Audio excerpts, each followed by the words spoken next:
Bismillahirrahmanirrahim. Assalamualaikum warahmatullahi wabarakatuh.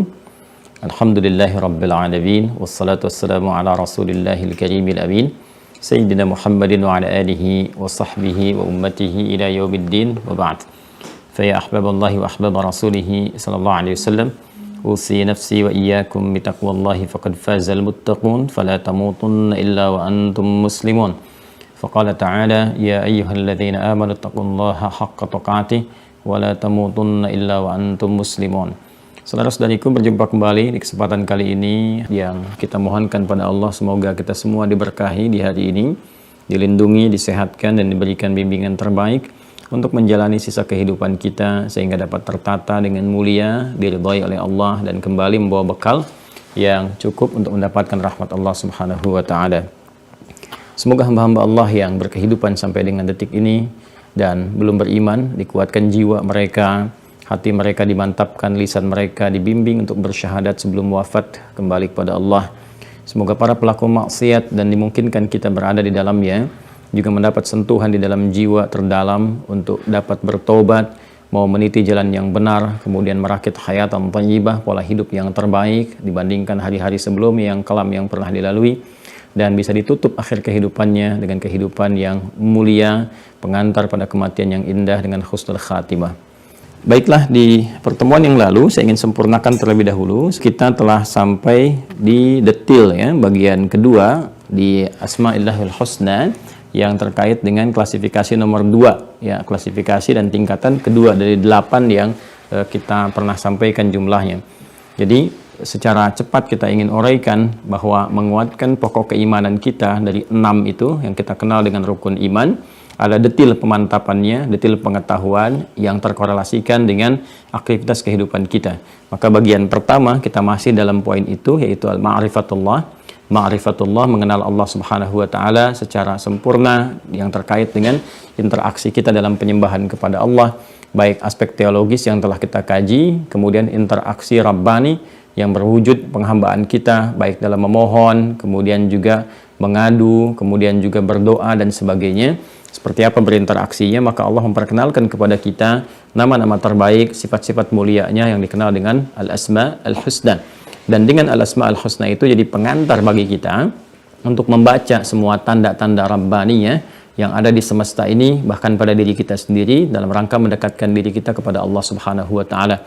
Itu yang dimaksudkan dalam beragam ayat yang bertebaran di dalam Al-Quran, dari firman-firman Allah Subhanahu wa taala, inna fi khalqis samawati wal ardi wa ikhtilafid laili wan nahari la ayatin li ulil albab. Dan tidaklah Allah menjadikan kan tanda-tanda di semesta, di langit dan di bumi, menciptakannya, kemudian juga siang dan malam, kecuali melekatkan tanda-tanda yang menjadikan itu semua mampu terbaca oleh kita untuk mendekatkan diri kepada Allah dan menetapkan keesaannya, ketuhanannya dan rububiyahnya. Kemudian juga pada diri kita sendiri, di Quran surah Fussilat surah 41 ayat 53, Allah tegas menyampaikan dengan berfirman, sanurihim ayatina fil afaqi wa fi anfusihim hatta yatabayyana lahum annahul haqq. Ya, dan kami akan tampakkan tanda-tanda yang mendekatkan seorang hamba kepada kami, menetapkan ketuhanan Allah Subhanahu wa taala baik di semesta ataupun pada diri mereka sendiri, pada diri manusia, sampai mereka berkeyakinan bahwa semua yang diinformasikan, dipedomankan dalam Al-Quran adalah nyata kebenarannya ya. Untuk itulah kemudian kita telah memantapkan di bagian Al-Asma Al-Husna, menerangkan apa yang dimaksud dengan Al-Asma Al-Husna, kemudian dari sisi jumlahnya, seperti apa cara menggunakannya, bagaimana cara berinteraksi dengan Al-Asma Al-Husna. Kemudian kita bagi itu berdasarkan keterangan para ulama yang telah mendalami itu semua dalam Al-Quran, juga hadis-hadis Nabi Muhammad SAW. Terklasifikasikanlah Al-Asma Al-Husna kepada 8 bagian utama dengan tingkatan-tingkatannya. Yang pertama, Asma'ullahi al-muta'alliqah bidzat, gitu kan, bidzatihi ta'ala. Jadi nama-nama yang terkait dengan zat ada 9, telah kita uraikan. Dan di pertemuan yang lalu kita telah bahas juga Asma'un muta'alliqatun bitakwin. Ya, jadi nama-nama Allah yang terkait erat dengan proses pembentukan, penciptaan, takwin, yaitu ada 4 ya. Kita baru detilkan yang 1 dari 4 ini, terhimpun di Quran surah ke-59 Al-Hasyr di ayat 24. Ya kan? Wallahul khaliqul bari'ul musawwir. Tiga ada di situ, tiga terangkai gitu kan. Khaliq, kemudian al-khaliq, al-bari, al-musawwir, lalu yang keempatnya al-badi', gitu kan. Kita dapati di Al-Baqarah ayat 117 misalnya, badi'us samawati wal ard, gitu kan. Jadi di sini kita akan detilkan dulu setelah kita bahas kemarin al-khaliq, apa itu al-bari, al-musawwir, kemudian al-badi', baru kita manfaatkan, mudah-mudahan punya cukup waktu untuk menyempurnakan 6 sisi klasifikasi yang lainnya sampai ke Ismullahil A'zam, lalu kita berpindah praktek menerapkan ini semua dalam konteks kehidupan kita. Setelah itu tuntas, baru kemudian kita masuk kepada pokok yang kedua, yaitu al-malaikah. Bismillahirrahmanirrahim. Yang kedua, thaniyan, asma'un muta'alliqah bitakwin. Asma'un muta'alliqatun bitakwin. Bagian kedua dari klasifikasi al-asma'ul husna yang terdapat dalam Al-Qur'an Al-Karim, kan? Yaitu nama-nama Allah yang mulia yang ditampilkan, diperkenalkan kepada kita untuk memenuhi kebutuhan-kebutuhan kita dan mengandung pahala saat kita berinteraksi dengan menggunakan nama-nama itu. Demikian cara memahaminya, yaitu nama-nama terbaik yang terkait dengan proses penciptaan dan pembentukan. Yang pertama Al-Khaliq, telah kita sempurnakan detailnya di pertemuan yang kemarin, ya, tinggal sedikit penyempurnaan. Kemudian Al-Bari, kemudian Al-Musawwir, dan yang keempat Al-Badi'. Ya, jadi saya tilkan dulu di sini. Bismillah. Al-Khaliq, kan? Kemudian Al-Bari, ya, kemudian Al-Musawwir, kemudian Al-Badi'. Ini asma'un muta'alliqah bitakwin. Jadi saya tuliskan begini untuk memudahkan, ya kan? At-takwin. Yang ini terangkai tiga ini, ya kan? Di Quran surah ke-59 Al-Hashr, kan? Ayat 24, kan? Dan yang ini kita temukan di Quran surah kedua Al-Baqarah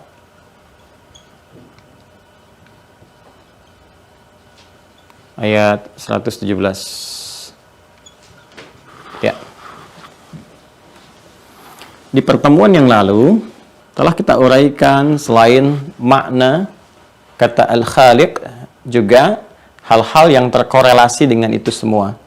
Mohon izin kepada teman-teman yang belum menyimak tayangan sebelumnya supaya ada korelasi dan ketersambungan yang erat antara pemahaman makna kini dan sebelumnya. Mohon direview, ya, dilihat kembali pembelajaran kita di pertemuan yang lalu sehingga memahami apa yang kita akan kaji saat ini dan tidak membutuhkan waktu banyak untuk mengulang, ya, sehingga sisa waktunya kita bisa manfaatkan dengan baik untuk membahas materi-materi lanjutannya. Al-Khaliq kita telah uraikan kemarin, kan, dari kata khalaqa asalnya, ya, khalaqa yaitu proses penciptaan yang tidak membutuhkan contoh, tidak membutuhkan referensi, tidak membutuhkan bahan-bahan dari pihak-pihak lain, ya, tidak membutuhkan segala hal yang terkait dengan inspirasi ataupun materi-materi yang mendukung proses penciptaan dari pihak-pihak lain. Jadi ini berdiri menunggal, ya kan? Bersumber dari zat yang satu saja, baik bahannya, materinya, kemudian pokoknya, dan tidak ada misalin sabiq, ya, contoh-contoh ataupun inspirasi sebelum-sebelumnya. Semua mutlak tertuju, semua kreasinya, penciptaannya pada zat yang satu saja, ya. Karena itu sifat yang melekat pada proses penciptaan ini, ya, jika melekat pada satu zat secara definitif melekat kepadanya, maka bentuknya berupa isim fa'il, ya, khalaqa yakhluqu, isim fa'ilnya atau subjeknya disebut dengan khaliq, ya, khaliq. Nah, yang mampu mencipta tanpa contoh sebelumnya, tanpa inspirasi dari pihak-pihak lain di luar dirinya, yang mampu mengadakan bahannya, materinya tidak dari pihak-pihak selainnya, itu kan mutlak dari satu sisi saja, itu tidak ada yang lain kecuali sang pencipta utama, yaitu Allah Subhanahu wa Ta'ala. Yaitu nama mutlak yang terkait dengan Tuhan yang sesungguhnya, yang layak dipertuhankan, tidak ada Tuhan selainnya, la ilaha illallah, gitu kan? Nah, ini hanya tertuju kepada Allah. Karena itulah saya menyampaikan bahwa di dalam Al-Quran Allah tegas menyebut dirinya dengan Khalik. Ya, menyebut dirinya dengan apa? Khalik. Temukan di Quran surah ke-15 Al-Hijr ayat ke-28. Al-Hijr ayat 28. Wa idh qala rabbuka lil malaikati inni khaliqum basyara, ya. Dan ingatlah, pahamilah ketika Allah Rabbmu subhanahu wa ta'ala Muhammad SAW menginfokan kepada para malaikat dan sebagian kalangan jin yang hadir pada saat itu, yang dicipta sebelum manusia itu, ya. Jadi jin diciptakan seperti saya sampaikan kemarin sebelum manusia. Makanya di ayat ke-27 surah Al-Hijr Allah dahulukan tentang jin. Wal janna khalaqnahu min qablu min naris samum. Dan para kalangan jin itu kata Allah kami ciptakan dengan sebelumnya, sebelum penciptaan manusia, dari materi yang berbeda, dari api yang bergolak, gitu kan? Nah, nanti di lain waktu kita akan dalami itu semua sehingga nanti ditemukan di bagian kedua, ya, saat bahas malaikat. Nanti kita akan lihat, ya, ada jin, siapa jin yang dimaksudkan, kemudian tiba-tiba ada iblis, siapa itu iblis, apakah iblis termasuk misalnya kalangan jinkah, atau misalnya ada dugaan sebagian orang itu malaikat yang berkhianat dan sebagainya. Kita akan lihat itu kan seperti apa detailnya dan bagaimana membuktikan secara rasional dan seterusnya. Nah, ini ya Khalik. Maka satu-satunya kitab suci yang di dalamnya langsung memberikan sebuah statement yang tegas, lugas, bersumber dari firman langsung, ya, Tuhan yang hak Allah Subhanahu wa Ta'ala, dan menyebut dirinya dengan Khalik, itu ditemukan di Al-Quran. Ya, bahkan pakai taukid, ya, inni Khalik, sungguh akulah, kata Allah itu, ya, aku. Kalau ada taukid itu kan artinya nggak boleh ragu, menguatkan sekaligus menepis segala prasangka-prasangka yang ada. Makanya di dalam struktur bahasa Arab, di uslub, ya, tata bahasa Arab itu, kalau ada orang-orang meragukan pada sesuatu atau dia menduga mungkin pihak-pihak lain bisa memiliki itu, keserupaan dengan itu, ya, maka itu ditepis dengan menggunakan taukid namanya, ya, taukid. Itu bisa menggunakan inna wa akhawatuha. Kan? Maka Allah tegaskan, inni, kata Allah, hei, aku kuatkan, tegaskan, aku tepis segala prasangka anggapan, ya, bahwa ada khalik-khalik yang lain, pencipta-pencipta. Kata Allah cuma aku, makanya ya mutakalim, ya, kepada Allah. Sungguh hanya aku tegaskan, nggak ada yang lain, kata Allah. Khalik, akulah khalik. Pencipta yang tidak butuh kepada contoh, inspirasi-inspirasi, bantuan-bantuan, apalagi gitu kan. Materi-materi yang bersumber dari yang lain, tidak. Aku punya kemampuan, kata Allah, dengan maha segalanya. Nah, perbuatan untuk khalik ini disebut dengan khalaq. Karena itu di dalam Al-Quran segala yang terkait dengan penciptaan dinisbatkan kepada Khalik menggunakan kata khalaq. Ya, wahyu pertama Quran surah 96 Al-Alaq. Al-Alaq, ya, ada Al-Alaq, ada Al-Falaq, itu berbeda. Ya. Al-Alaq surah 96, Al-Falaq surah 113, itu kan? Al-Alaq, Al-Alaq iqra bismi rabbikal ladzi khalaq, ya kan? Pakai khalaq. Termasuk di Al-Falaq, itu kan? Ini ayat 1. Termasuk di Al-Falaq juga, ya. Qul a'udzu birabbil falaq min syarri ma khalaq, ya.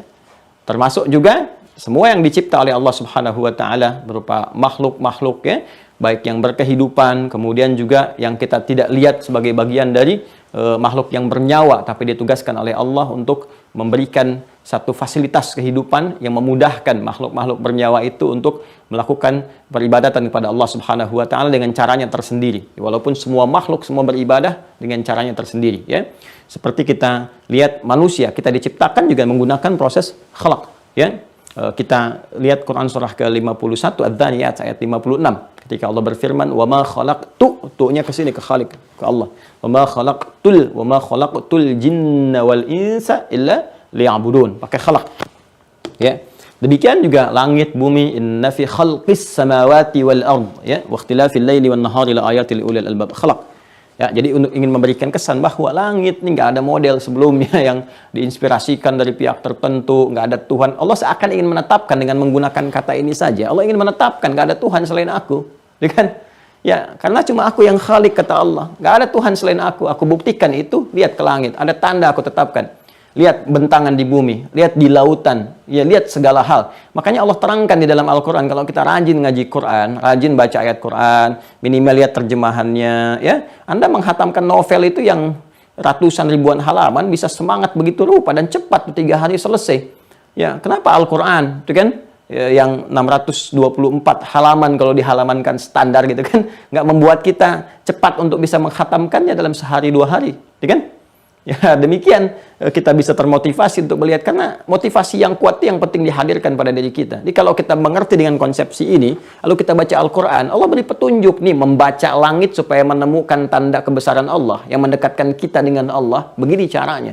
Ini aku tetapkan di sini. Di lautan ada begini. Jadi orang yang berproses aktivitas kehidupannya pun di lautan, nelayankah misalnya, atau ada di pesiarkah, macam-macamkah, dia akan melihat dengan membaca ayat Quran itu, dia akan melihat. Di laut dia melihat ini, di Al-Quran itu diberi jalan. Ya, nanti kita akan sadar, oh, Masya Allah, gitu. Siapa yang mampu menyampaikan satu informasi 15 abad yang lalu, kan belum didapati perkembangan pengetahuan seperti sekarang, teknologi luar biasa, gitu kan, saat ini. Dulu di satu tempat yang sangat terbelakang, satu lembah yang tandus, bisa ada informasi seperti ini.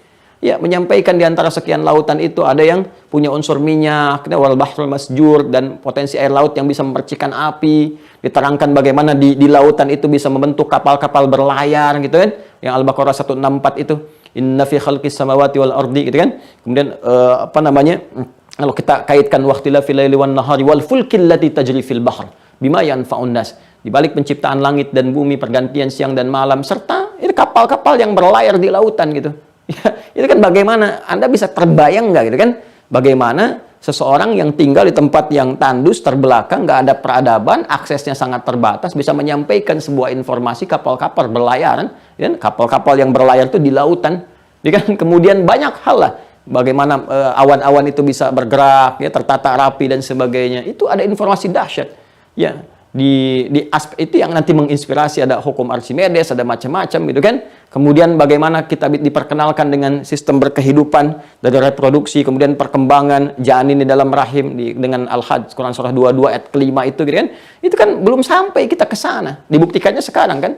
Ya, baik itu di biologi atau yang mendalami di SPOG dan sebagainya. Itu sesuatu yang dahsyat. Jadi kalau kita rajin baca Al-Quran, profesi apapun Anda, ya, mau di kesehatan kah, yang terkait dengan aspek medis, kemudian juga di biologi sebelumnya, dasar pokoknya misalnya, apakah di fisika kah, di astronomi kah, gitu kan, atau di geologi kah, gitu kan, atau di fisiologi kah, nah, atau di geofisis kah misalnya, semua hal kalau kita imbangi itu dengan pedoman kehidupan kita di Al-Quran, pada akhirnya kita akan temukan ini.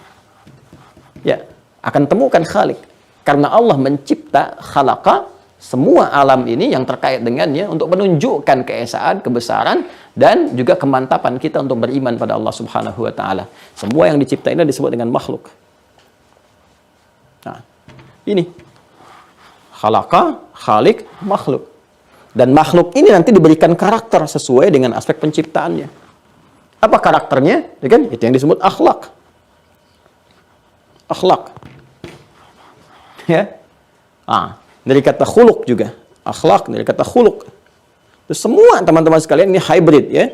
Derivasi dari akar kata yang sama. Dari kata khalaqa jadi khalik, jadi makhluk, jadi khuluk, ya. Kan Nabi SAW dipuji memiliki karakter mulia, ya kan? Wa innaka la'ala khuluqin 'azim. Ya kan? Wa innaka la'ala khuluqin 'azim di surah Al-Qalam itu, ya kan?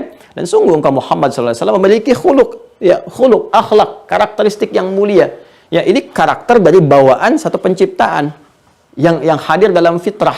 Masih ingat ketika saya terangkan tentang fitrah itu? Ya. Di fitrah penciptaan itu kan ada bawaan roh, ya kan? Roh ketika masuk kepada fisik di jasmani kita menjadi nafas, ya. Nanti coba buka lagi ya video yang dulu. Dari nafas ini nanti didapatkan jiwa takwa, ya. Kemudian juga fujur di sini. Ini yang Quran surah 91 Asy-Syams ayat 7 gitu kan sampai 10, wa nafsi wa ma sawwaha fa alhamaha fujuraha wa taqwaha. Nah, jadi karakteristik ini, khuluq ini, ya kan? Itu ada pada fitrah kita. Fitrah ini terbawa, ya, bawaan dari roh ketika sampai kepada fisik kita menjadi nafas, dalam nafas ada ini. Nah, ini nih, ada fitrah takwa. Nanti yang dikatalisasi oleh sifat fujur supaya muncul ini, supaya kuat. Nah, bagaimana menumbuhkan ini dengan cepat? Lewat ibadah. Kan saya pernah sampaikan berulang-ulang bahwa takwa itu akumulasi dari amal soleh kita. Amal soleh kita itu disebut dengan ibadah. Nah, karena itulah sering kita diperintahkan dalam Al-Quran untuk meningkatkan takwa. Wujud takwa ini, kalau kita turunkan, wujudnya ibadah. Ya, wujudnya ibadah. Ya, kita diminta sholat, kan? Kita diminta puasa, kita diminta kemudian zakat, kita diminta juga untuk haji, interaksi dengan Al-Quran.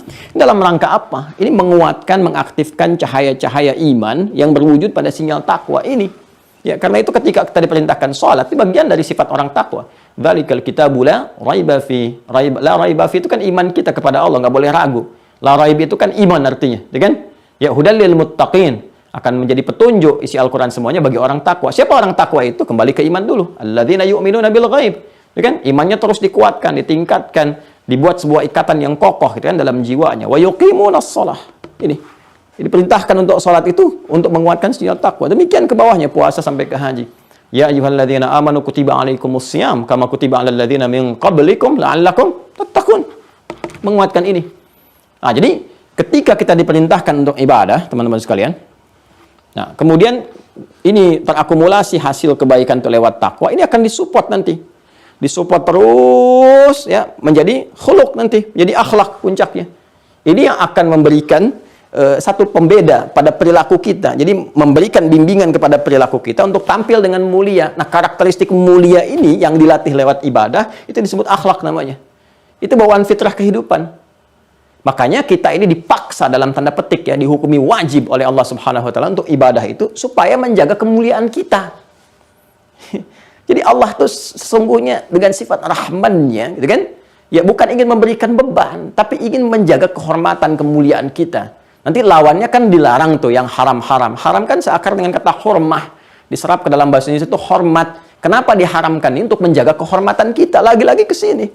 Ya, dilarang zina supaya tidak meruntuhkan kehormatan kita. Dilarang mabuk supaya tidak meruntuhkan, kan? Kemudian menghancurkan kehormatan kita. Hormah itu.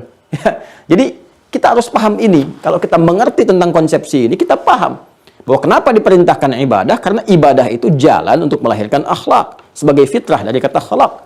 Karena itu ketika Allah kemudian menyebutkan kata khalaq, itu dilekatkan dengan ibadah. Ya, Quran surah ke-51 Adz-Dzariyat. Ya. Ini kita mesti paham ya, kalau kita mengerti alur dari Al-Quran yang difirmankan Allah, itu Masya Allah, itu tidak ada sesuatu pun kecuali kita arahkan untuk bersyukur kepada Allah. Fabi ayyi ala'i rabbikuma tukadziban. Ayat 56. Paling kanan sebelah atas di mushaf standar. Coba lihat. Wa ma khalaqtu. Tuh. Ya, pakai khalaq. Wa ma khalaqtu, tu-nya ke Allah. Dan tidaklah aku, kata Allah, ya, menciptakan al-jinna wal ins, jin dan manusia. Biarkan jin dengan alamnya. Kita bicara tentang kemanusiaan kita. Tidaklah Allah menciptakan kita sebagai manusia, kan? Illa kecuali menjadikan seluruh aktivitas manusia itu liya'budun, untuk ibadah. Apa feedback dari ibadah itu? Ternyata diperintahkan ibadah itu untuk melahirkan ini, menstimulus ini. Dari takwa inilah kemudian terdorong karakter yang mulia, akhlak mulia. Karena itu semua tujuan ibadah ketika diperintahkan kepada kita itu muaranya pasti akhlak. Ya, untuk membersihkan jiwa, ya, membersihkan jiwa. Qad aflaha man tazakka. Kan? Dia kan tazakka itu di mana? Di sini nafs. Wa nafsi wa ma sawwaha. Dia kan fa alhamaha fujuraha wa taqwaha. Qad aflaha man zakkaha. Ini zakka ini sini. Makanya kita kenal tazkiyatun nafs. Zakka yuzakki tazkiyah. Kita kenal tazkiyatun nafs. Tazkiyatun nafs itu penyucian jiwa, pembersihan dari yang kotor-kotor itu kan. Baik, makanya apa yang ingin kita bersihkan, ingin kita munculkan, ingin kita beningkan. Kalau bersihkan bening, muncul cahaya, ting, gitu kan? Bagus kan? Ayat ini yang kita ingin supportkan ini. Makanya muncul tazkiyatun nafas. Tazkiyatun nafas itu muaranya ke sini. Dan proses tazkiyatun nafas yang terbaik itu lewat ibadah. Konsepsinya begitu. Wa ma khalaqtul jinna wal insa illa liya'budun. Ketika ini muncul, maka muncul karakter ini. Cahaya nuruhum yas'a baina aydihim wa bi aymanihim, mendorong munculnya sebuah karakter. Karena itu akhlak ini hanya muncul, hanya bisa terlahir lewat ibadah. Ya, jadi akhlak itu karakter mulia, sikap, sifat, tutur yang mulia itu yang muncul dari proses ibadah. Ya, bukan dari pendidikan pengetahuan semata, tidak. Kalau pendidikan pengetahuan, ilmu yang diajarkan, Ya kita dulu belajar PMP, pendidikan moral Pancasila, ada PPKN, terus ada pendidikan moral aja, sekarang pendidikan berkarakter. Ya itu kan pengajaran yang diberikan. Pengajaran yang diberikan lewat pengetahuan, bimbingan moral lewat pengetahuan, itu disebut adab namanya. Ingat ya, adab. Makanya nanti memunculkan peradaban, masyarakat yang beradab. Tapi beradab itu belum tentu berakhlak. Ya, Anda ke Amerika banyak ditemukan yang beradab, banyak. Di Jepang juga apalagi, ya. Tapi belum tentu berakhlak. Karena akhlak itu juga masuk kepada pendidikan pendalaman kepada jiwa. Jiwa ketika keluar ya dengan keadaan yang sangat bersih, maka semua unsur keburukan ya yang muncul, yang memungkinkan meruntuhkan kehormatan itu dicegah. Seperti zina misalnya, fahsya, ya segala yang bersumber dari syahwat, kan? Pembersihan syahwat itu fahsya namanya, kotoran-kotoran syahwat tuh. Pornografi, porno aksi, LGBT itu fahsya namanya. Ya zina dan turunan-turunannya. Nah, sekarang ada orang yang bisa beradab, ada ngantri bagus, kelihatan jujur misalnya, gitu kan, disiplin. Tapi zina juga iya, selingkuh juga iya, gitu kan? Ya kan? Coba dilihat gitu. Mabuk itu termasuk perbuatan mungkar juga, yang meruntuhkan kehormatan, meracau, ngigau, tindakan-tindakan yang tidak terkontrol, gitu kan? Itu kan disebutkan juga di Quran. Bagaimana disebut dengan khamar, mayakhmurul aqla, gitu kan, yang bisa menghancurkan, yang bisa mengkonsletkan bahasa sekarang itu akal, sehingga nggak sadar gitu, ya, nggak sadar gitu ya, dia nggak paham dengan apa yang diungkapkan, ya. Kalau hasilnya disebut dengan sakran, dari kata sakara. Jadi ada sakran, ada syukran, ada pakai shin besar syukran, ada pakai shin kecil sukran. Itu beda ya, hati-hati tuh kalau mengucapkan sukran, itu salah tuh. Ya, sukran, selamat mabok gitu. Meracau, pakai shin besar, syukran. Ya, sama Allah punya sifat syakur. Ya, abdus syakur misalnya kan, itu harus pakai shin besar. Syakur dengan sakur beda itu. Ya, kalau syakur, abdus syakur, hamba Allah yang maha memberikan apresiasi kepada hamba dengan berupa pahala dari amal yang sedikit. Itu syakur. Kalau sakur, mabuk namanya, ya, itu namanya nggak terkontrol gitu. Sesuatu yang tidak terkontrol dengan baik, ya. Nah, jadi kembali ke sini teman-teman sekalian. Ini melahirkan peradaban dari ilmu. Dididik, muncul peradaban. Tapi kalau Anda ingin perakhlakan, yang saat bersamaan tampak satu sikap dari fisik itu terukur, tertata. Termasuk pikirannya. Ya. Dia jujur juga, dia adil, dia bagus. Kemudian tindakannya terukur, disiplin, dan sebagainya. Saat yang bersamaan pun, ya dia tidak mabuk-mabukan. Yang bisa mengacaukan pikirannya. Kan? Kemudian dia tidak berzina. Ya. Dia tidak kemudian keluar dari ketentuan fitrah. Ya, dengan terlibat misalnya LGBT, macam-macam dan sebagainya. Ah, ini akhlak namanya. Makanya jangan katakan misal indeks akhlak tertinggi misalnya kan di Amerika misalnya kan atau di Eropa itu apa ya kata-kata yang diungkapkan tanpa dasar pengetahuan yang ilmiah. Karena akhlak itu hanya muncul lewat ibadah. Ya, kalau Anda katakan adab boleh, tapi akhlak tidak mungkin. Ya. Jelas ya? Karena itu kalau kita gali semua dalam ibadah, puncak tertingginya akhlak. Puncak tertingginya, tujuannya, goalnya. Ya, yuk kita baca misalnya, kenapa kita sholat? Ya, kan tanha 'anil fahsya'i wal munkar. Quran surah ke-29 Al-Ankabut di ayat ke-45. Utlu ma uhya ilaika minal kitab wa aqimis shalah. Inna sholata tanha 'anil fahsya'i wal munkar. Ya demikian zakat juga tujuannya sama, ke akhlak juga. Supaya menjaga kita tidak bersikap yang tidak baik dengan harta, ya kan? Tidak tampak ria, nggak tampak sum'ah, nggak muncul sombong dan sebagainya. Itu tatanan, ya. Tidak terlalu larut misalnya dengan kelola harta sehingga lupa dengan akhirat. Demikian puasa, mengontrol nafsu, akhlak, puncaknya akhlak. Ini yang dimaksudkan doa Nabi Ibrahim dan doa Nabi Ismail alaihi wassalam ketika memohon, ya, Nabi Muhammad SAW Rasul terakhir lahir di dekat Ka'bah, lalu di antara fungsinya adalah ini, meningkatkan kualitas akhlak bagi umatnya. Ya, di Al-Baqarah ayat 129.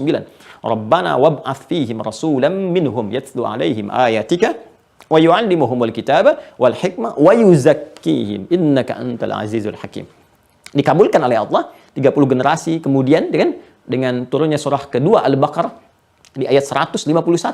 Kama arsalna fikum rasulan minkum yatlu 'alaikum ayatina wa yuzakkikum. Ini wa yu'allimukumul kitaba wal hikmah wa yu'allimukum ma lam takunu ta'lamun. Ini teman-teman sekalian. Ya. Nah, jadi ini korelasinya nih, kita mesti paham. Jadi kalau kita dikatakan Khalik, Allah yang mencipta kita, nah, kita mesti mengerti bukan sekedar nama ini lekat dengan penciptaan, ya, dengan kesempurnaan dan sebagainya. Tapi juga di balik penciptaan ini Allah ingin menampilkan, "Hei, aku ini Khalik, mencipta engkau dengan mulia." Maka jaga kemuliaan itu. Itu yang dimaksud di Quran surah ke-17 Al-Isra di ayat 70. Walaqad karramna bani Adam. Ya wa hamalnahum fil barri wal bahri. Gitu. Sampai ke kalimat wa faddalnahum ala katsirin mimma khalaqna tafdila. Dan kami sungguh muliakan anak cucu Adam itu. Di antara kemuliaan pertama yang Allah berikan, dicipta dengan bawaan ini, fitrah yang sangat mulia.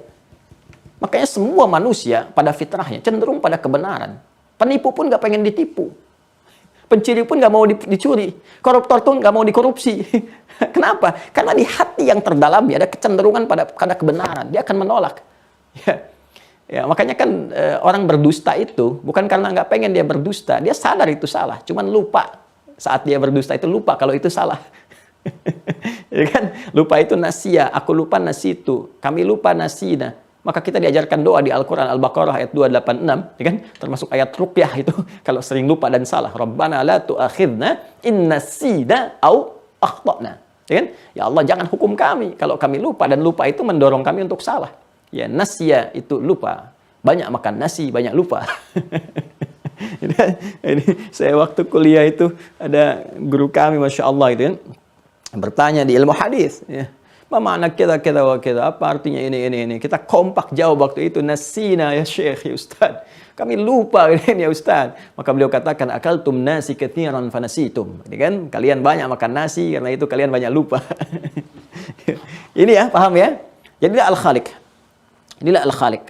Ini. Jadi bersyukurlah ketika Allah memuliakan kita, maka mata ini mulia. Ketika Allah menciptakan mata ini mulia, jaga kemuliaan ini. Ya, dengan kebesaran Allah Subhanahu wa taala, dengan sifat Khaliqnya, dengan yang melekat kepadanya dengan sangat sempurna, maka jaga kemuliaan ini. Ini akan ditanya, kan? Akan ditanya pendengaran kita, penglihatan kita, pikiran kita. Wala taqfu ma laysa laka bihi ilmun innas sam'a wal basara wal fuada kullu ulaika kana anhu mas'ula. Quran surah ke-17 Al-Isra di ayat ke-36, kan? Ini konsepsinya. Jelas ya? Nah, jadi kalau kita ingin bermohon pun kepada Allah, ya, nah, kita bisa memohon kepada Allah, meminta dengan sifat Khaliqnya ini, terkait dengan aspek-aspek misalnya kemuliaan kita, akhlak kita, gitu kan? Kemudian proses takwin, pembentukan sejak dalam janin, kita mohon kepada Allah supaya yang akan terlahir ini, gitu kan, baik dalam bentuk tampilan yang sempurna sesuai dengan Allah yang dikehendaki oleh Allah, kemudian membawa bawaan yang baik, gitu kan? Bahkan tergerak untuk beramal saleh. Makanya kalimat saleh itu kalimat fitrah. Ya, para ibu kan, ayah berharap anak yang lahir soleh kan. Ya, padahal baik itu kan banyak di dalam Al-Quran. Ada tayyib, baik, kebaikan fisik. Ada khair juga baik, gitu kan. Tayyib itu baik. Ya, Al-Baqarah ayat 168. Ya ayyuhan nasu kulu mimma fil ardi halalan tayyiba. Tayyib itu kan baik artinya, gitu kan. Nah, kemudian kebaikan fisik ya, ada sifat khair. Ya, kalau kita katakan misalnya di Ali Imran ayat 110, kuntum khaira umma. Khair itu baik, umat yang baik. Dan ada ma'ruf, ya kan? Wal takum minkum ummatun yad'una ilal khair wa ya'muruna bil ma'ruf. Baik juga. Ya, kemudian birrun, ya, itu baik juga. Ya, kalau kita gali lagi di Al-Qur'an banyak ya kita temukan kata-kata bir, ya.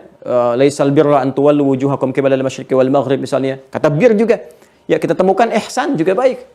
Ya, tapi kan kita belum pernah katakan misalnya saya ingin anak saya tumbuh menjadi anak yang thayyib.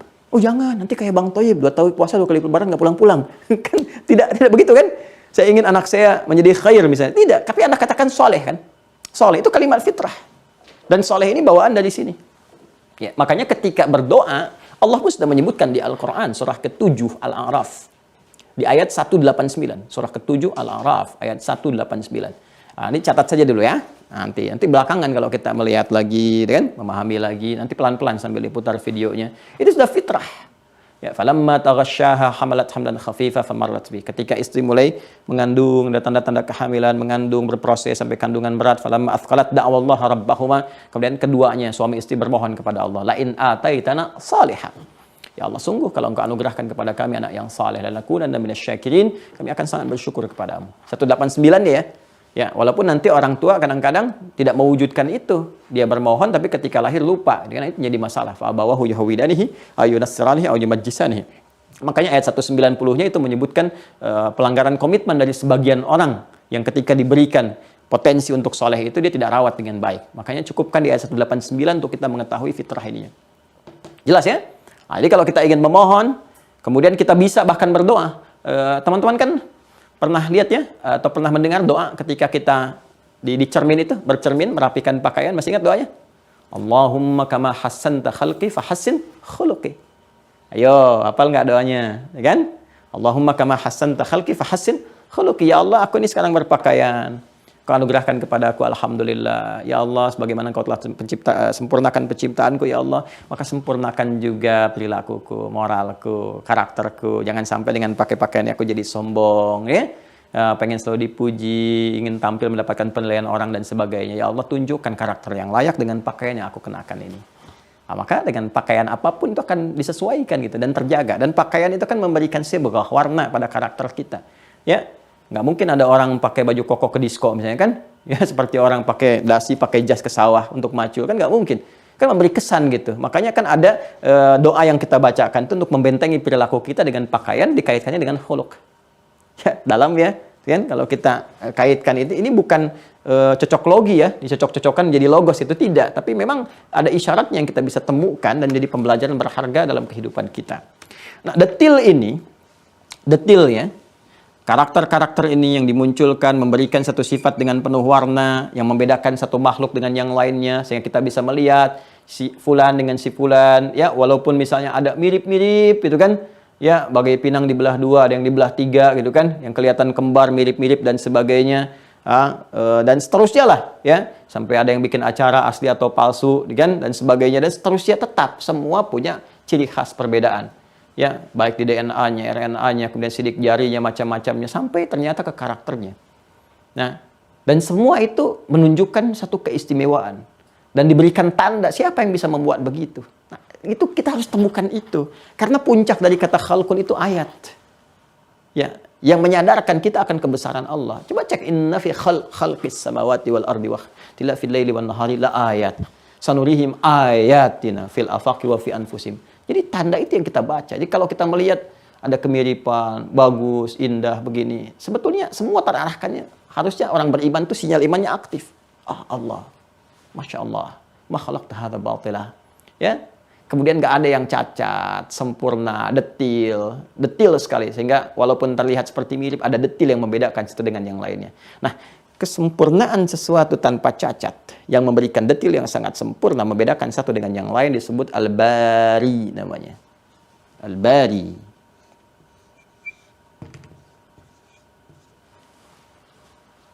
Dan karena itu kita temukan perbedaan antara Khalik dengan Bari. Jelas ya? Khalik masih umum penciptaan, tanpa misal, tanpa inspirasi, tanpa contoh, dengan segala keterkaitan yang telah kita sebutkan. Tapi kalau kita ingin masuk kepada detilnya yang tanpa cacat, ya kan? Ciptakan sempurna sesuai dengan hikmah kehidupan yang melekat kepadanya. Ada detil yang menampilkan kehormatan diri, ya kan? Kemudian yang membedakan satu sifat dengan yang lainnya, itu bari namanya, ya. Bari, sifat yang melekat kepadanya. Baik. Asalnya dari kata bara'a, ya bara'u. Ya kan? Jelas? Pelan-pelan. Nanti kita gali ayatnya, pelan-pelan. Masih ingat? Ada surah ke-9 namanya surah apa? Betul, At-Taubah. Ya, At-Taubah itu kan untuk menghilangkan cacat. Taubah itu kan untuk kembali kepada jalan yang benar, yang baik, untuk menghilangkan celak-celak yang muncul sebelumnya. Ada celah, ada kotoran, ada dosa, ya kan? Kalau dalam bahasa agama dosa, kita bersihkan untuk kembali kepada keadaan sebelumnya, yang bersih tanpa cacat, yang baik, gitu kan? Yang murni. Maka keadaan bersih murni disebut dengan bara'ah namanya. Ya kan? Makanya surat itu pun disebut dengan bara'ah karena ayat pertama yang mengatakan bara'atum minallahi wa rasuli. Allah berlepas diri, ya kan? Suci dari celah, dari aib dan sebagainya, gitu kan? Dari perkataan orang-orang musyrik yang mengatakan bahwa Allah punya syarikat, Allah begini, Allah berlepas, Allah nggak punya cacat, Allah murni, ya, ikhlas, ya, al-ikhlas itu menepikan segala sifat ya, yang tidak terkait dengan Allah. Allah nggak ada cacatnya, sempurna, laisa kamitslihi syai' dan sebagainya. Maka bara'ah kata Allah tuh, lepaskan dari semua segala, berlepas diri dari semua yang dikatakan dan sebagainya, dari sifat-sifat yang tidak baik. Nah, ini terambil dari kata ini, ya. Jadi pada asalnya ketika kita sebutkan Al-Bari, yaitu adalah sifat takwin yang menciptakan. Khaliknya masuk, ya. Al-Khaliqul ladzi khalaqa atau yakhluqu min duni aibin, yang pertama yang menciptakan tanpa aib, sempurna penciptaannya, tanpa celah, tanpa cacat. Nah, baik. Jelas? Ini. Kemudian yang memberikan tanda. Wa ja'ala fi khalqihi au fi makhluqatihi alamah. Ya. Tumayyizu ba'daha an ba'd. Ya, tumayyizu ba'daha an ba'd. Memberikan tanda yang membedakan satu dengan yang lainnya. Spesifik, detil.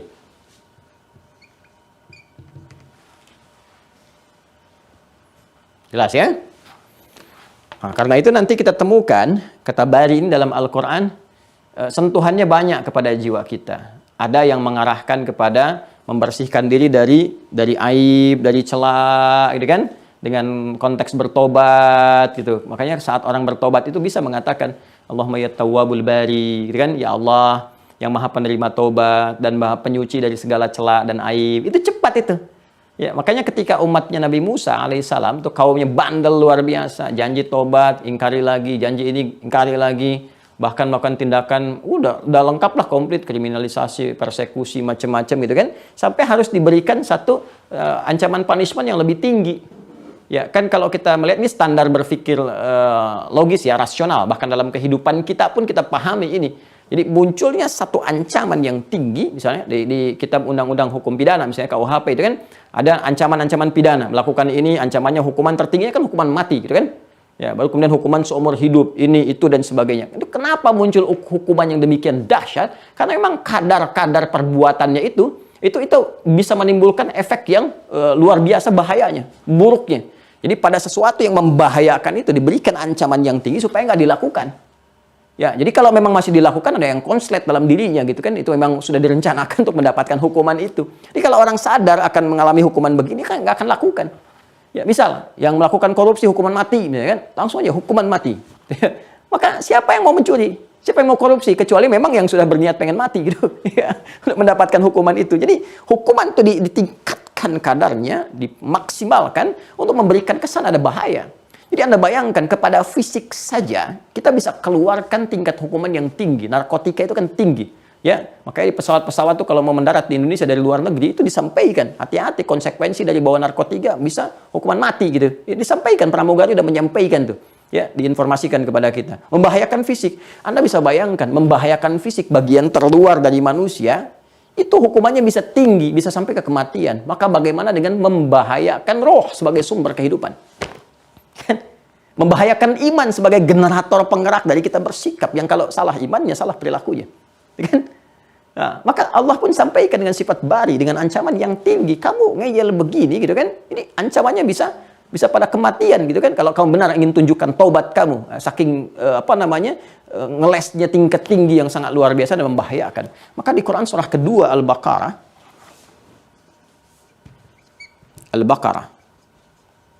ini saya berikan tanda kurung, ya, dan saya terangkan supaya tidak bertanya lagi. Surah kedua surah apa, gitu kan? Terus saya berikan tanda kurung, dikurung supaya nggak lepas. Masih ada di sini ayat ayat 54, ya. Ayat 54. Wa idh qala Musa liqaumihi ya qaumi innakum zalamtum anfusakum bittikhadhikumul ijla fatubu ila bari'ikum. Bahkan disebutkan dua kali nih. Ya, disebutkan dua kali di satu ayat. Fatubu ila bari'ikum faqtulu anfusakum. Dzalikum khairul lakum 'inda bari'ikum fataba 'alaikum. Nah, ini yang saya katakan tadi kan? Ya, kata al-bari yang dilekatkan dengan taubat. Ya. Taubat itu kan menghilangkan celah, menghilangkan aib. Sesuatu yang dikecam, yang tidak disukai. Di antara aib yang tertinggi itu kan dosa. Ya kan? Ya, kalau sudah melakukan tindakan kotor, melahirkan dosa, pasti muncul kecaman fisikal kan? Ya. Nah, coba silahkan ya perilaku-perilaku menyimpang itu pasti dikecam. Karena fitrahnya sudah begitu. Melahirkan celaan. Ini, teman-teman. Nah, jadi kita bisa menggunakan nama Al-Bari ini pertama dalam konteks bertobat kepada Allah Subhanahu wa Ta'ala.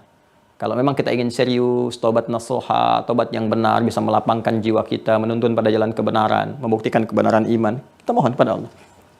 Allahumma ya Tawwab, ya Ghafir, ya Ghaffar, ya Ghafur, ya Rahim, ya Tawwab, ya Bari. Ini. Ya, jadi kalimat Bari ini ingin memberikan sebuah kesan, bukan hanya Allah dengan Tawwabnya menerima taubat kita, bukan hanya Ghafir, Ghaffar, Ghafur mengampuni dosa kita, Al-Afu memaafkan kesalahan, tapi lebih daripada itu Allah membimbing kita untuk bisa membersihkan celah-celah kotoran-kotoran yang dilahirkan dari dosa tadi. Jadi dengan izin Allah dibimbing, dihapuskan. Matanya dijaga, yang kotor-kotor dihapuskan. Hilang sampai sehapus-hapusnya, sebersih-bersihnya. Ya, sebersih-bersihnya, sebening embun, hilang semuanya, teman-teman sekalian. Maka apa yang terjadi? Ya, yang terjadi adalah nanti akan muncul sikap-sikap mulia, terlahir menjadi lebih baik. Ya, sebening embun, hati seluas samudra, sehingga menjadi anugerah terindah yang kau miliki, gitu kan.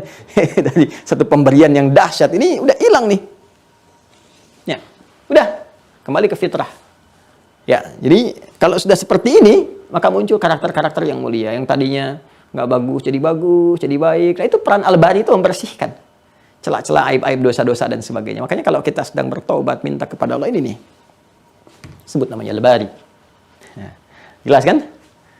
Nah, sama terkait dengan akhlak, ya. Nah, dikaitkan karena ini kan detail dari sini.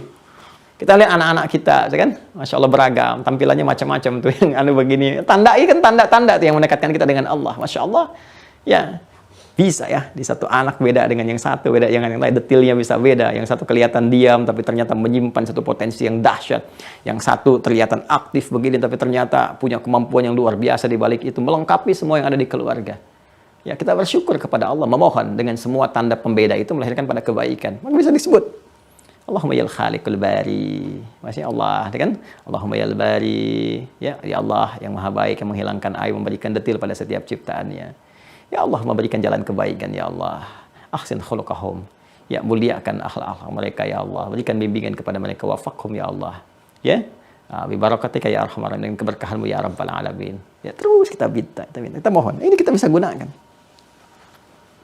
Ya, jadi ini. Jadi ada korelasi antara wal khaliqul, lihat urutan di Quran, wal khaliqul bari, ya kan? Dialah Allah mencipta, memberikan detil pada ciptaan, menghilangkan aib di dalamnya.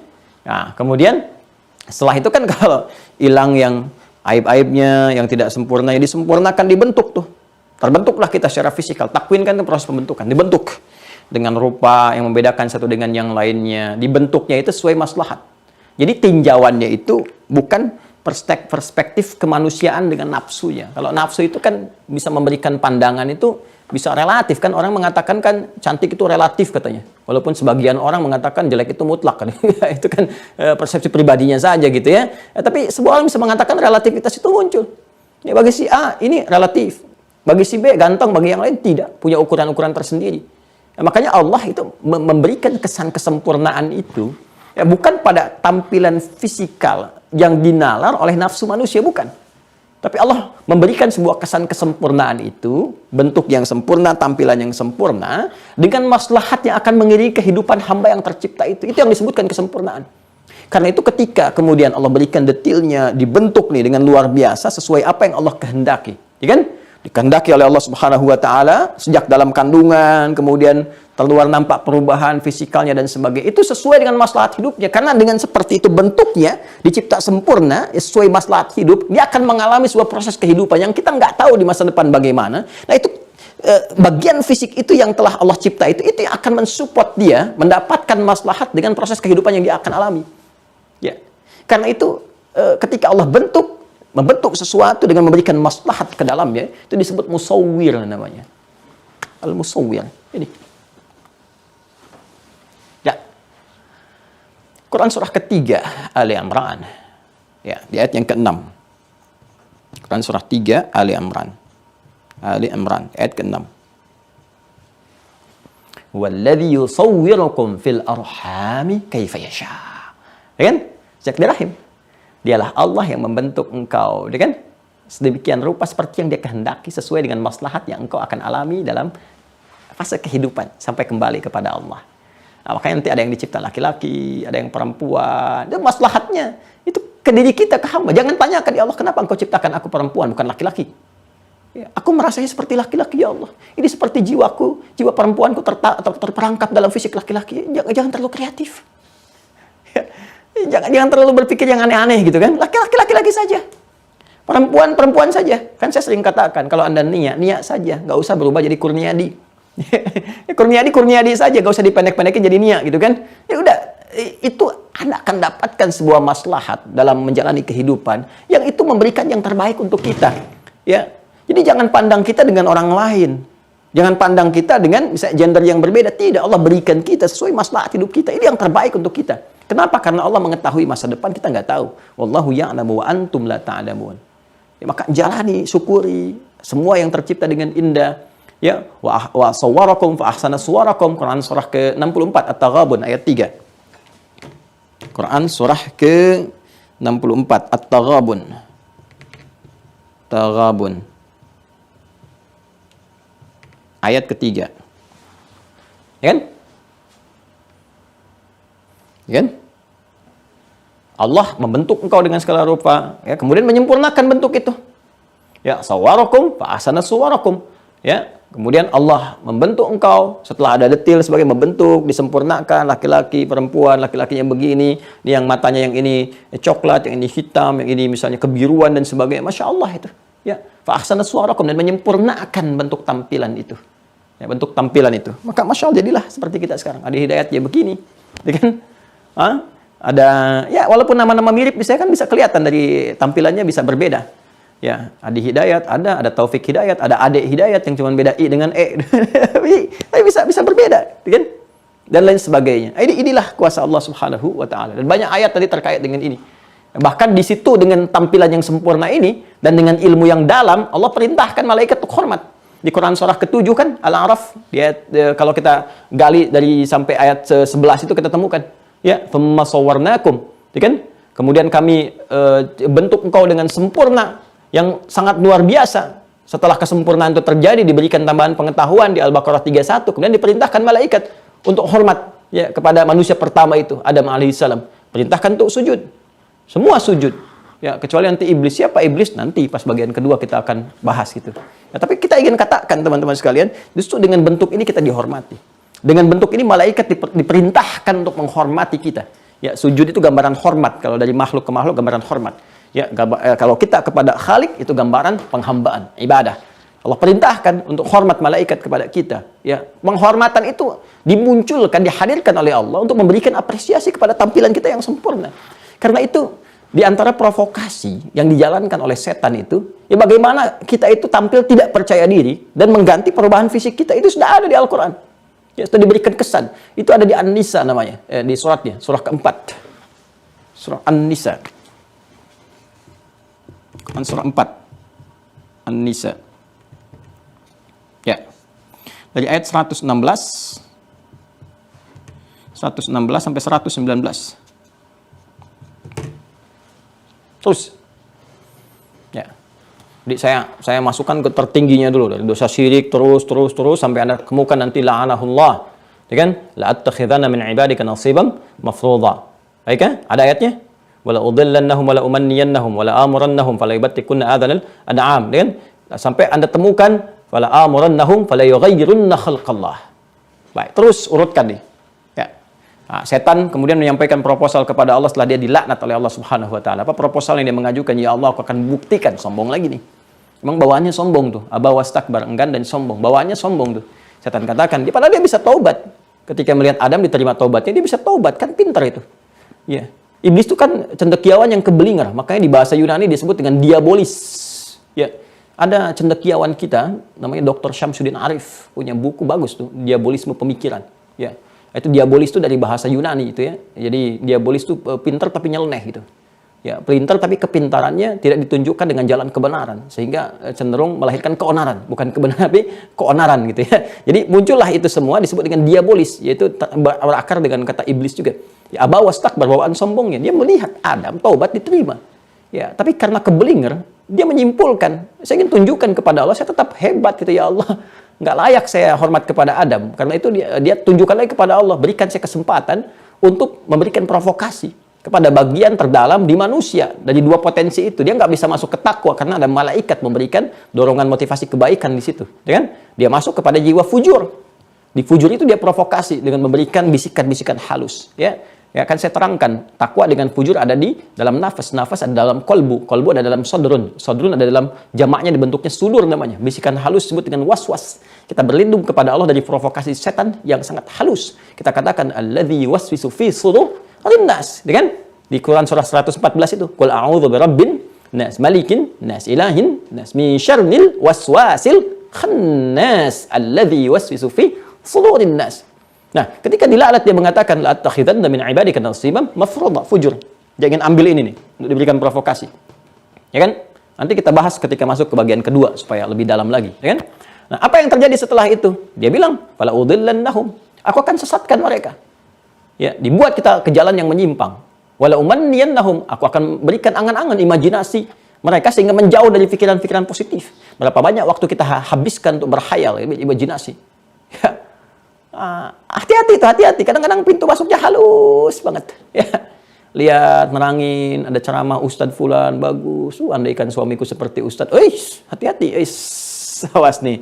Ya, harus ada jurus tapak suci itu, ditapak menjaga kesucian jiwa supaya tidak demikian. Sama, ikhwan juga begitu, ngelihat istri orang, ini kan repot tuh. Ya, ini sangat bahaya gitu hal-hal demikian.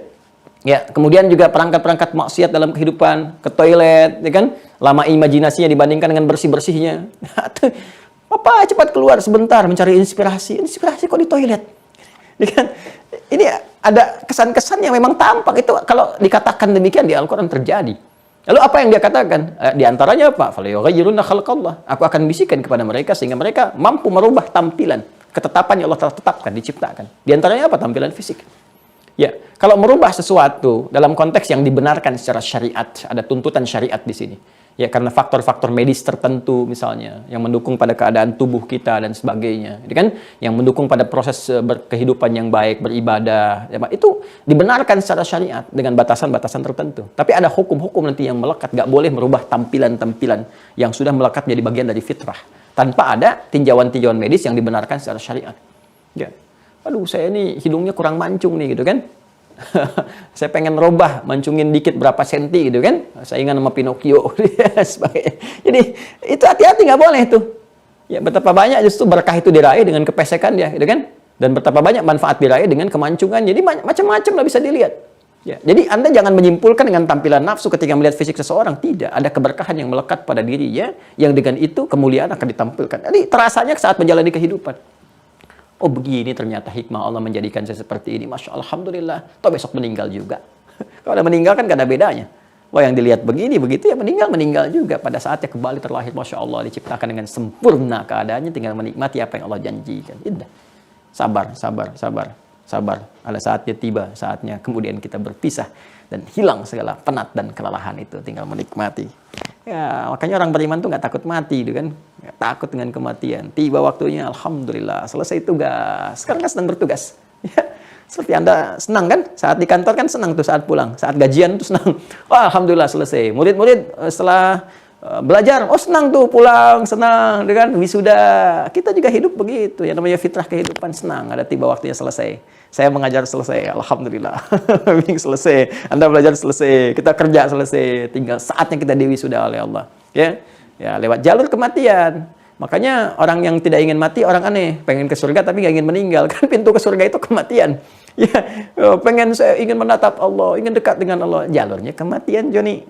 Jadi kalau takut mati, itu ada yang salah dalam dirinya. Ya, takut nggak takut, yang meninggal juga. Gitu kan? Makanya perkuat iman kita itu, perkuat. Sama-sama kita saling mendoakan. Ya, saling mendoakan karena nggak mudah itu. Ya, ditutup dengan kalimat la ilaha illallah. Itu Masya Allah, kalimat penenang jiwa saat menjelang kematian. Kita ucapkan kalimat yang menghadirkan komitmen kekuatan iman. Kan? Nah, bukan kalimat persatuan. itu apa namanya, dahsyat perannya itu. Nah, ini teman-teman sekalian ya.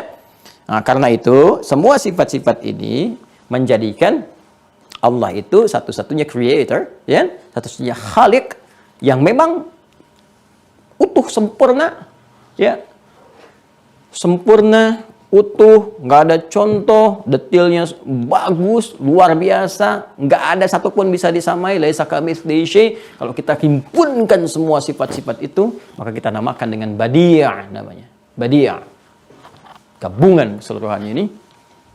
Kalau kita tampilkan dengan hiasan-hiasan keindahannya, tampilan yang sempurna, nggak ada contoh sebelumnya, detailnya lengkap, indah, bagus, badi', namanya ini. Ya kan? Makanya di ilmu balaghah pun setelah kita belajar ma'ani, kemudian bayan, ada badi'ah untuk menunjukkan keindahan dalam tatanan kalimat, uslub, tata kelola kata dan sebagainya. Dalam kreasi, penciptaan segalanya, lalu diciptakan, sempurnaan detilnya, dibentuk sesuai dengan maslahat, setelah itu tampil dengan indah, ya, nggak ada contoh sebelumnya, nggak ada macam-macam, jangankan di kita, langit, bumi, itu nggak ada sampel sebelumnya. Makanya Allah mengatakan badi'us samawati wal ard. Ya, Allah yang pencipta langit dan bumi tanpa contoh, tanpa macam-macam, dengan segala keindahannya. Kalau badi' itu ada nilai keindahan di dalamnya, dengan semua keindahannya. Anda lihat langit kan luar biasa tuh indahnya. Ya, kalau nggak ngelihat indah, ada yang salah dengan pandangan kita itu. Ya, lihatlah malam-malam segala keindahannya. Atau kalau belum tahu keindahan, ke langit aja. Ya, kalau belum bisa pakai pesawat khusus, ya nanti pada waktunya ya kembali juga gitu ke langit. Ya, lihat ke lautan, ya, kedalaman lautan yang sangat indah. Orang-orang yang sudah diving ya ke lautan itu, masya Allah, luar biasa tuh. Ada informasi di kedalaman yang sangat gelap, ternyata ada makhluk-makhluk Allah yang indahnya luar biasa gitu kan. Ikan-ikan yang bahkan ada yang menyala, ada yang ini, ada yang itu, nggak terlihat dari permukaannya. Siapa yang bisa menciptakan semua itu? Ya, kan nggak mungkin tiba-tiba ada ikan itu.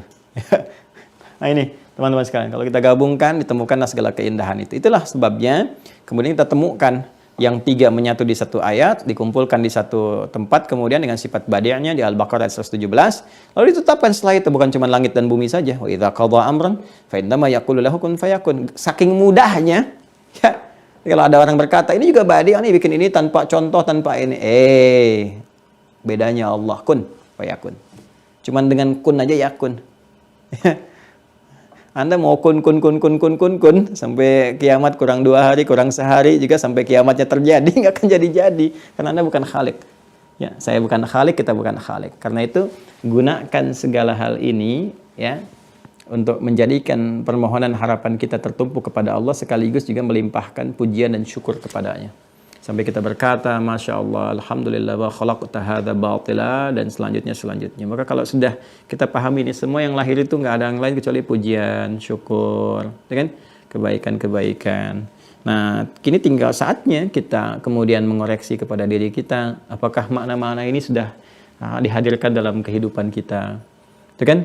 Coba kalau misalnya belum, ya kan menyebut namanya supaya kita dikuatkan. Ya, kalau merasa di tampilan fisik ini begini begitu, ya sebut Allahumma ya bari al khaliq al musawwir ya musawwir. Aku yakin sekali Kau ciptakan aku dengan bentuk yang sempurna. Laqad khalaqnal insana fi ahsani taqwim. Khalaqa pakai khalaq ya al khaliq. Itu kan? Kalau ada yang bully tampilan fisik macam-macam, serahkan kepada Allah. Allahumma innaka antal musawwir. Allahumma innaka antal khaliqul bari'ul musawwir. Bisa dipakai zikir sekaligus tuh. Allahumma ya al khaliqul bari'ul musawwir ya al khaliqul bari'ul musawwir. Itu Allah tampakkan keistimewaan kita itu ada di mana, bakat kita dimunculkan, potensi kita keluar. Masya Allah, ternyata lidah kita diciptakan oleh Allah itu mudah untuk bisa mengucapkan dalam bentuk berbagai bahasa. Ya, bahasa ini gampang, itu gampang, ini Masya Allah, macam-macam lah. Ya, saya tuh pernah dapat cerita dari kawan ketika di Tripoli itu, ada satu wilayah itu di Sudan itu, yang pigmen kulitnya itu ada masyarakatnya itu ada 3-4 lah. Ya. Ada yang putih itu. Di Afrika yang putih banyak gitu, jangan digambarkan dengan persepsi rasialis, itu tidak bagus ya. Gambarkan banyak yang putih. Ya, Libya kan Tripoli itu Afrika juga, Mesir itu Afrika juga, Afrika Utara itu, Tunisia juga demikian, banyak yang putih. Ada yang putih di satu wilayah itu, di bagian Sudan itu yang putih, yang coklat, yang hitam, yang ungu. Ya, yang hitamnya udah emang hitam banget gitu. Yang putih ternyata hikmahnya apa? Bukan untuk menghadirkan pandangan nafsu rasialitas. Ya, sehingga mengaliensi keadaan satu manusia menjadi terasing dalam pandangan kita, tidak, dan muncul isu-isu rasial, ya, tidak. Hikmahnya apa? Hikmahnya kan dijawab oleh Allah Subhanahu wa taala di surat Ar-Rum itu. Ya, waqtilafi alsinatikum wa alwanikum. Dan Allah memberikan tanda dengan menciptakan manusia, makhluk ya, dengan perbedaan lisan, tata bahasa dan warna kulit. Ternyata pigmen kulit itu diciptakan oleh Allah untuk menyesuaikan dengan keadaan alam. Yang putih tingkat panasnya ya paling panas tuh paling 25 sampai ke 30. Yang coklat sampai 36, 38. Yang hitam 40, 45 itu. Saya mengalami di Tripoli itu ya sampai luar biasa panasnya itu. Ya, yang ungu itu paling minimal ya 50 derajat. Ya, 50 derajat. Tapi hikmah kehidupannya enak gitu. Yang panas banget tuh Masya Allah. Mau masak telur itu kan nggak perlu banyak-banyak, tinggal ada katel, kasihkan. Jadi gitu kan. Nah, kemudian juga yang nggak usah takut lagi. Yang udah tahap ungu itu keluar 50 derajat santai aja, mau betulin genteng, mau macam-macam. Apakah takut hitam? Tidak, sudah ungu. Ya udah kuat juga gitu. Kuat macam-macam, nggak ada macam-macam, itu indah aja gitu. Jadi semua sesuai dengan alamnya, sesuai dengan keadaannya gitu. Nikmat. Mahasiswa kita kalau di tempat yang begitu itu malam-malam pun mau tidur nyiram dulu pakai air kasurnya, plek baru bisa tidur. Ya, itulah indahnya gitu. Jadi selalu melihat tatapan itu sehingga dengan pujian semuanya. Nggak mungkin Allah menciptakan ma khalaqta hadza batila.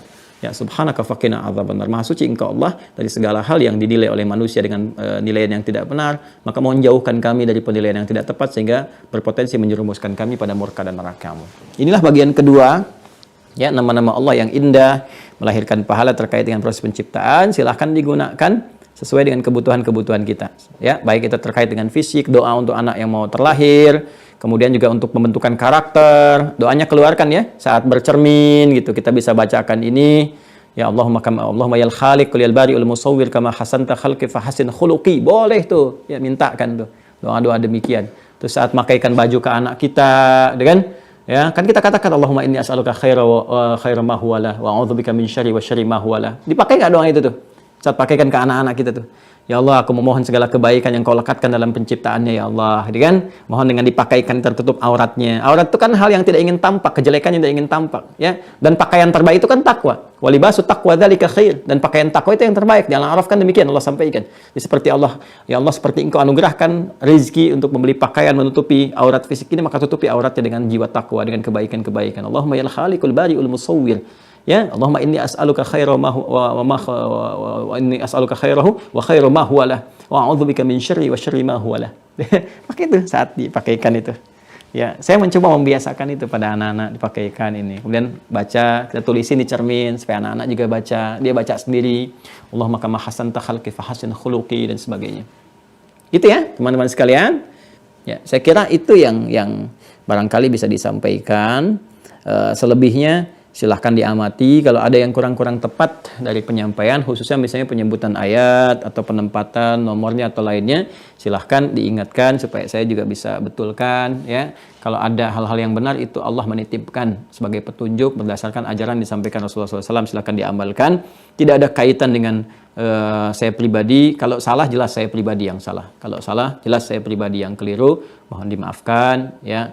Mohon dilapangkan dan cukup tinggalkan statement saya yang keliru, yang salah, ataupun perilaku yang tidak tepat tidak usah dicontoh. Ya, pasti ada kekurangan-kekurangan yang di situ saya mesti belajar dengan lebih baik sehingga Bapak Ibu juga bisa berkesempatan untuk menimba ilmu dari ustadz-ustadz lain yang Allah tetapkan dalam kebaikan-kebaikan. Mohon berkenan, mohon maaf atas segala khilaf yang mungkin terjadi. Semoga Allah mengampuni kita semua dan memberikan jalan kehidupan yang terbaik untuk kita sampai berpulang dalam keadaan husnul khatimah. Allahumma taqabbal minna innaka antas sami'ul alim wa tub 'alaina innaka antat tawwabur rahim. Rabbana atina fid dunya hasanah wa fil akhirati hasanah wa qina adzaban nar. Allahumma ya Allah ij'alna min ahli al-Qur'an waj'al al-Qur'ana sahiban lana fid dunya wa syafi'an lana fil akhirati ya arhamar rahimin waj'alna min ahli sunnati nabawiyyati syarifati sahihati ya arhamar rahimin wa min muhibbi sayyidina Muhammad sallallahu alaihi wasallam. ربنا يا الله ربنا يا الله ربنا يا الله يا الخالق البارئ المصور البديع اللهم يا الله اللهم زين خلقنا زين أخلاقنا يا الله بأخلاق القرآن وزين يا الله حياتنا بحياة القرآن وزين يا الله سكرات موتنا يا الله بهدي القرآن الكريم وصلى الله على سيدنا محمد وعلى آله وصحبه أجمعين وآخر دعوانا الحمد لله رب العالمين. Terima kasih. Jangan lupa nanti di wilayah tertentu khususnya di Jawa sampai ke Jawa Timur yang paling jelas ada gerhana ya di fase jelang sore ke maghrib nanti puncaknya. Jangan lupa tunaikan salat khusuf bagi yang berkesesuaian wilayahnya. Terima kasih. Subhanakallahumma wa bihamdika asyhadu an la ilaha illa anta nastaghfiruka wa natubu ilaik. Assalamualaikum warahmatullahi wabarakatuh.